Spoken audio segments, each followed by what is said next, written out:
because my mom is still, she doesn't believe in it. She still thinks in her limited capacity of thinking that it's wrong, that it's sinful, that I'm going to hell. And so that's a struggle in itself every day. I've had to create boundaries with her, and she's still she's still my best friend. We talk. We just have to, we have those boundaries in place until she's truly educated. What's up, everybody, and welcome to the Queerly Blax Show. I'm your host, Ashley, and I'm so happy you came by. The Queerly Blax Show aims to normalize the everyday existence of Black LGBTQIA plus individuals through an interview-style series with regular folks like you and me. So every week, a new guest shares their story and unique perspective on their existence as an LGBTQIA plus individual. Thank you for tuning in, and make sure you subscribe, download, set your reminders to the podcast so you never miss an episode. Enjoy the show. Welcome back to another episode of the Queerly Blax Show. I'm your host, Ashley, joined today by someone who's also in LA, Mr. Trenton. Tell the little people about yourself. Interesting fact about your name is I'm from Trenton, New Jersey. So you already know I was going to have to say something about that. I was like, oh, Trenton, okay, that's pretty dope. I'm from Trenton, New Jersey.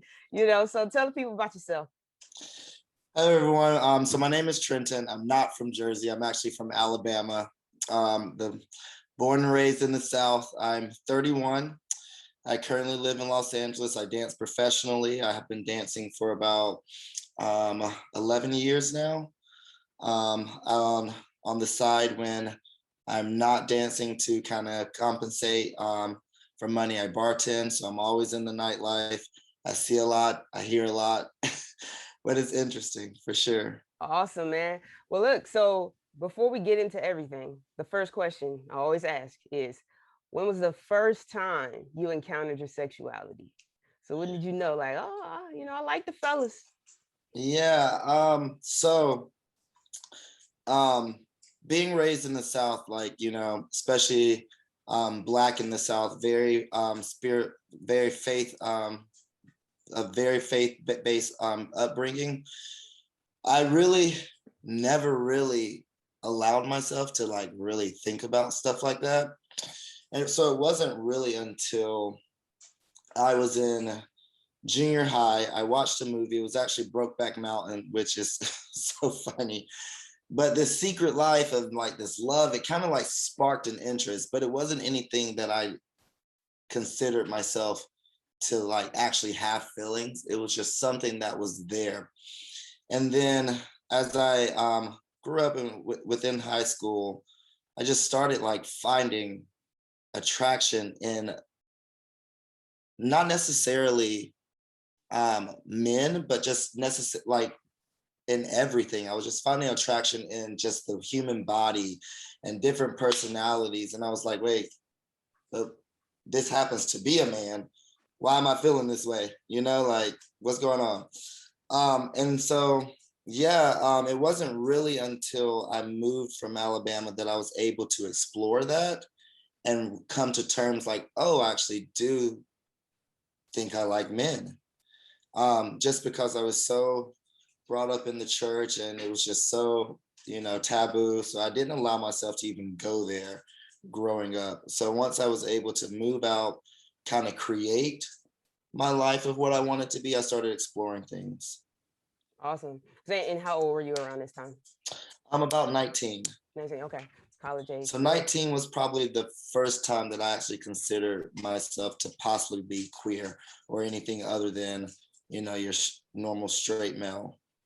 Nice. And so what was that process for you at, 19, you're pretty, mature, you're adult. And what was that process like in terms of, were you in a relationship? Was it you found you were interested in someone and you kind of oh, okay, I think this is where it's headed?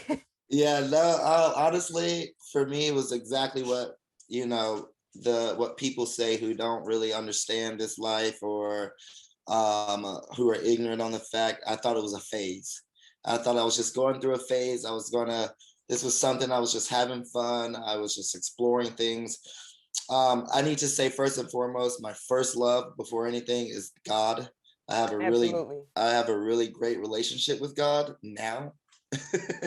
Yeah. Back then, it was my mother's relationship with God. It was my city's relationship with God. It was just, I was forced into this kind of belief of who he was. And so, with that being said, I always knew my relationship was for him, to him. So I never believed that I could love God and another man. So yeah, it was always back and forth with me. I would um be on it, like I would start seeing someone and then it would get too fat, like things would start really accelerating and I'll have to back out because I'm like, oh, nope, this can't get any deeper than this. I'm just having fun, And Mm-hmm. so yeah, I was always in and out because at the end of the day, I wanted to please God, but I was fighting these feelings that I was having to please myself. So it was very difficult for a while. And if I'm being truly honest, it was very difficult really up until about 2, 3 years ago. Mm-hmm. I'm 31 now. So for a long time, I always felt that I had to choose between myself and God. Yeah, yeah. And I mean, you definitely alluded to something I wanted to talk about. You're from the South, for context, right? You're from Alabama, and we know kind of stereotypically, the South is kind of not as advanced as some more northern places, particularly for Black people. What was I imagine your coming out story is probably connected to a lot of this. What was your coming out story, as much as you want to share? Yeah. So I always laugh about this when I tell people I've come out like 3 or 4 times. Right. Most of us do. Like, I've come out and I've gone back in, I've come out, I've gone back in. So when I first started really thinking like, oh wow, like this could be who I am. I remember I was in Chicago. I had just moved to Chicago from Alabama. I was dancing with a company there. I was first time living on my own, doing adult things, like literally being myself. I remember I was with some roommates. They were smoking and they asked me to join, and I did, young, and I was like, I didn't know how much I could handle, and I got so I got so high that I just started getting so paranoid. And I called my mom and I was like, Mom, I don't know what to do. I'm high. I just had to it was that one of those points where I was like, I'm not even going to sugarcoat anything because I need help because I was so scared. So I called her and I was like, Mom, I'm high. I'm scared. And so at this point, my biggest fear was I was going to die and go to hell. I was never really afraid of dying per se or anything like that. My fear was I was going to go to hell because that's what I was taught. I was taught you sin, you do this, you do this, you do this, you're going to hell. And so I called her and I told her I had smoked, and I was telling her like all these things. And I was like, Mom, and I'm dealing with this, and I really just want you to pray for me. And so that was my first coming out. And she prayed, and we sat on the phone forever, and she was trying to convert me. And so yeah, for a while, I was kind of on the straight and narrow again. And then life happens, and I was like, I'm not fulfilled, I need something. So I came out again. But my true coming out story, I would say, is about 3 years ago. 4 years ago now, I met someone who really started to change my perspective on what my life could be. He was very familiar, very close with God, very familiar with his faith and his spirituality. And we shared this. We actually met in church. And so something that have always wanted, is to have a family. And I never thought I could have a family with another man. Like that just wasn't on my radar. I didn't think it could happen. And so I met this guy, and we were on the same wavelength. He wanted what I wanted. His faith was as strong as my faith. And we started studying and really, diving deep into who God really is and the translations of the word and all the things. And so it wasn't until him that I was like, I think that I can have everything that I want with this guy. And so I didn't want, so now I'm to set the story, I'm 27 and like I'm living in LA for a while. I'm doing my thing, dancing. And so I'm like, I can't keep stifling my happiness for other people. Like it's coming to a point where I'm grown, like I gotta do what makes me happy. And I had to figure this out for myself. I gotta figure out what this means for my relationship with God. And I mean, I would pray and sit and pray and just like ask God to reveal things to me, if he was okay with this, and all the things. And so in this relationship, I really found a sense of security that I was not only pleasing God, but I was pleasing myself. And so I said to myself, and the thing is, like, we had been dating for a while, and I was so afraid to tell my mom and my family. Like, my friends and everyone knew.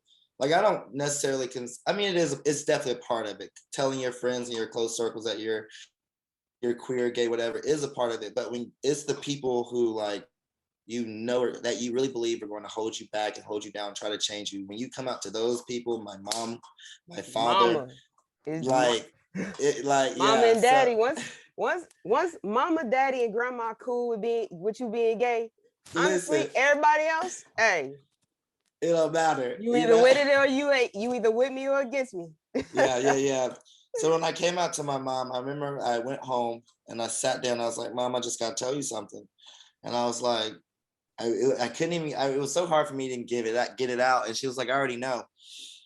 And I was like, well, yeah, like, he ain't just my roommate, like, so yeah, I told her about him, and to be honest, she handled it in that moment better than I thought she would. It's the moments to come that I have to deal with, because my mom is still, she doesn't believe in it. She still thinks in her limited capacity of thinking that it's wrong, that it's sinful, that I'm going to hell.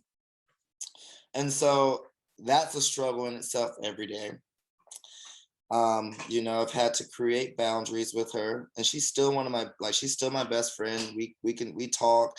We just have to, like, we have those boundaries in place until she's truly educated and informed, because that's what I had to do for myself, because we're taught, and that's the one thing I want to say. I never blame her, because I get where she's coming from. I get her understanding. I know what she was taught. I thought the same thing one time, but the only thing that I don't agree with is not educating yourself. So it's like, Mom, I've given you the resources to kind of learn for yourself what these translations in the Bible mean. Figure it out yourself, and then talk to God. And like, because that's the one thing I let her know. I mean, I talk to God every day, and our conversations are very, very thorough, if you will. And so I hear what he says to me, and I know that he loves me, And so, yeah, that's that. But I feel like the fight now is truly with her, because my mom is, she's my, like, I was raised the only child, single mother, so she's my everything. Yeah. And so now my fight is not really to stay out of the closet, because I'll never go back in, but to really just be my authentic self around her, because I know what she's thinking, and I know how she, sees things and perceive things. So that is one of the reasons you were talking about my platform, my social media. It has been very hard to post the stuff that I post, because now I'm just like, and this is what I want to post, like me in crop tops, me being fluid in my sexuality, and just like really just being true to myself. It's been really hard. And so, because I'm literally being vulnerable for the entire world to see. And when I say the entire world, I mean my family, because I don't really care about anybody else. It's my family. Because I know that they're seeing it, and I know they're talking, You're like, and I oh know man, what kind of message am I gonna get? Now, why you up there without no clothes on? Why exactly, you showing your stomach?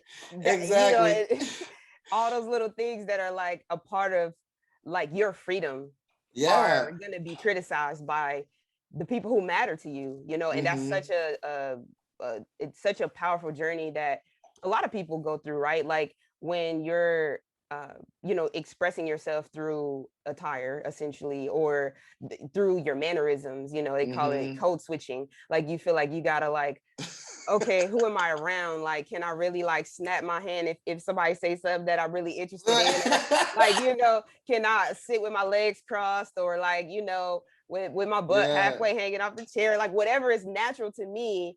Like, am I in an environment where that's going to be safe? Like, am I going to be safe to be myself without people making me feel conscious or making me feel like I can't be fully expressive?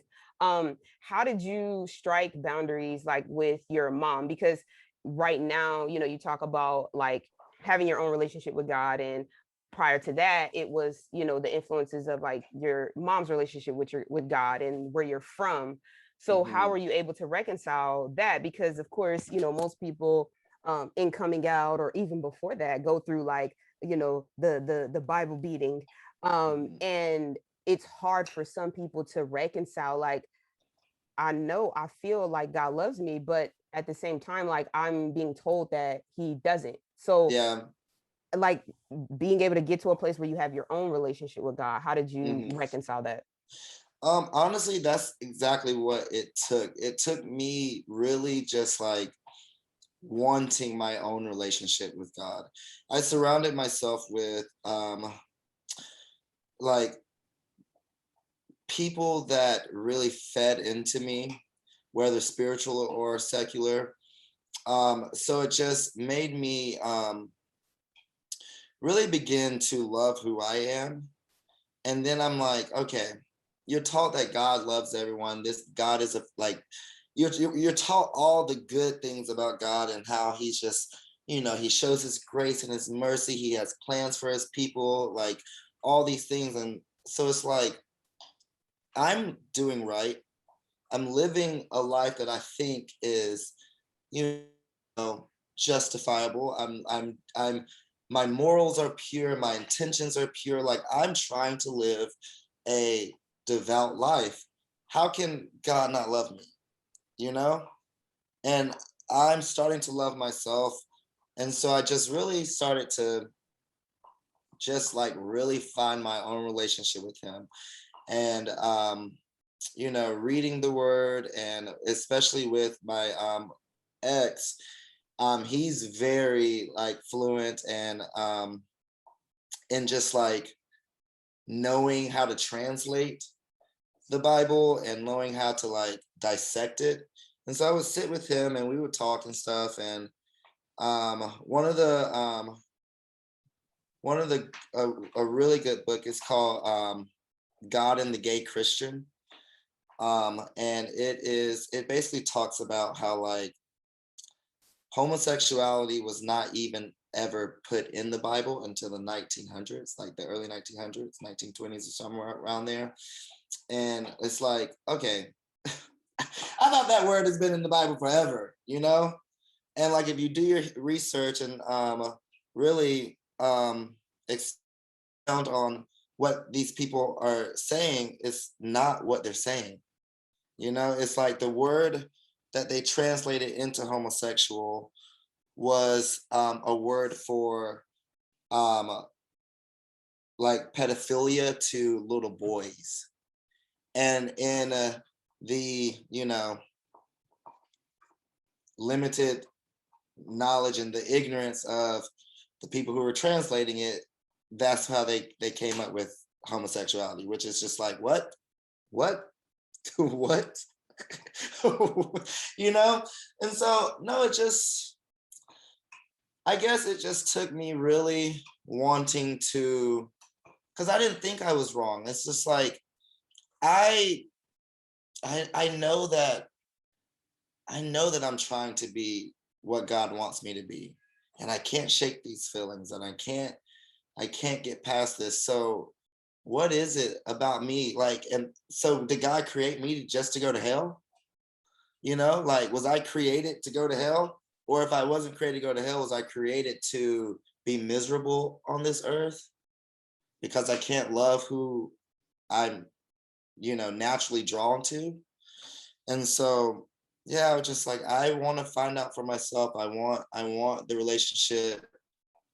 I want my own relationship with God. And it just took me like really meditating and just sitting and talking to him and feeling him, There was one time, I'll tell you, this was a very dark time in my life. Well, not time, I would say a dark, like, little segment, I guess. But I was in this relationship that I came out for, and I was just like, this is it. But then there was a time where, I was literally just like, no, I made it. I've created this idea that it's okay. It's actually not okay. I need to stick with what I've been taught. Like, this is not okay. So I was going through like a really, just like, what am I doing? I was having panic attacks. And then one night I was laying in bed beside my ex, and I just could not sleep. I was just so restless because I was just like, I'm going to hell. And this was all during the pandemic. So like, everything that was happening during the pandemic was also just like thrown on me. It was just like, I was just like, I am in this house. I can't get out of the house. I'm stressed. Like, so I'm all sitting that time there with your own thoughts. All that time. just with my, yes. Yourself. So I'm sitting there, and I am going through it, and I'm just like, no, I got to do something. So I remember I went into my closet. I have this like long closet, and like you can go into it, and it's like when you close the door, it is completely black. You can't see anything. I just went in there, and I got on my knees, and I just started praying, and I just started like talking to God. I was crying, I was hyperventilating, I was doing all the things. And in that moment, I was like, God, I want to do what's right by you. I really want to do what's right by you. And in that moment, I got the most overwhelming peace, the most overwhelming sense of, I got you, I'm here with you. And I felt such like, I don't know, I felt such peace in that moment. When I tell you, my eyes were completely closed, it was completely black. All I could see was this bright light. And I knew in that moment that God was with me, Yeah. That's how it is for me. I don't, other people, it could be, your relationship and how you hear God is different. But the way I hear God is, I I was just telling my mentor this the other day. So there's a passage, I don't know, I think it's Joseph. It's either Joseph or Daniel. But anyways, he's like talking about how God doesn't always show up in the earthquakes and the loud sounds. It's not always big and grandiose. It's sometimes God speaks small. Most of the time, God can't speak small to me because I ain't gonna hear it. Like, I need the earthquakes. I need the hailstorms. Like, that's what I need in order to get it. Because yeah, if he whispered to me, I'm not gonna hear it. So I'm like, God, you got to speak to me loudly. And so in that moment, like, it was like a loud moment. It wasn't, because I was going through it in this night. I was really going through it. And he came, and I literally felt such a warm embrace in that moment. And I say, you know what? I'm not going back. This is God telling me that he's with me, he's okay with me, he loves me. And and that just caused me to be even more of a relationship with God, Yeah, no, absolutely. It's I think for life, especially if you grow up learning and knowing who God is, once you are able to get to that place of reconciliation for yourself, it's the sweetest place. Like, when you can truly form, as a gay person, when you can truly form a relationship with God where you find a space where only you and him dwell, no one else, you and him, like this is our space, that's invaluable. Like you have to have that, because the world is so cruel, it's so, it's so mean, it's so hurtful, it, intentionally sometimes, sometimes unintentionally, people who are very close to us that love us, and we know that, but just are ignorant to our experience. It's all, it all can be a bit traumatizing, even when it's unintended by people we love, so to have that place where he can, wrap his arms around you, it can be unobstructed by people, is super critical, so, to transition a little bit, so your dance career, when did you start dancing? And I imagine that was probably a challenging journey too, because as a male dancer, first of all, the assumption is that all of them are gay.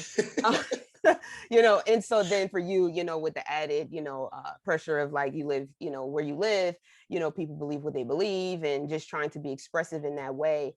When did you start dancing? Yeah. So funny story, I didn't start dancing until I was 19 when I moved to Chicago. I actually went to school for chemistry, 2 years of college, because I thought I wanted to be a so you wasn't dancing in your room? Say it again. You wasn't dancing in your room? Okay, so growing up, they always say I could dance, but I didn't, like they were like, oh, my family would always want me to dance. I didn't think anything of that. So growing up, when I moved to Chicago, I actually got to study like ballet, jazz, tap, like all the classical trainings. And now that I'm thinking about it, it came very naturally, and I excelled very quick.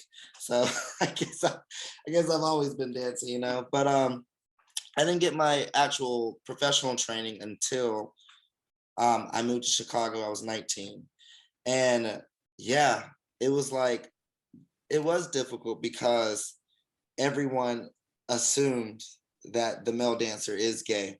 So I was fighting against that identity. I didn't want people, I didn't want my identity to be just, oh, he's a gay man or whatever. I wanted people to know me and just like, oh, he's Trenton, versus already having an assumption. So I fought a lot, like the code switching, if you will. Like I was like really trying to have people perceive me a certain way that I wasn't, because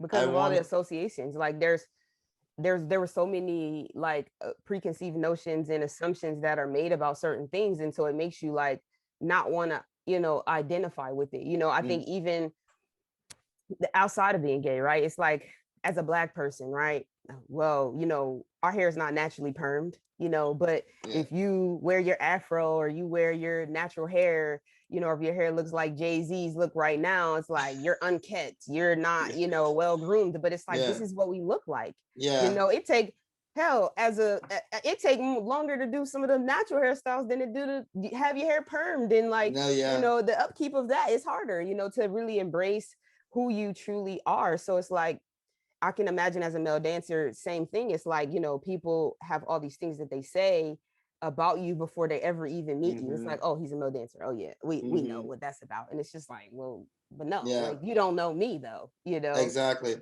And then again, for me, at this age, I was still really trying to figure out my sexuality. And so I was really overcompensating because I knew that people already assumed that I was gay. So I was like, all right, they're gonna really think I'm gay if I'm dancing now. So I gotta like really play it up, And so I really try to keep this facade of, I'm an artist, like, and I'm sensitive about yeah, period.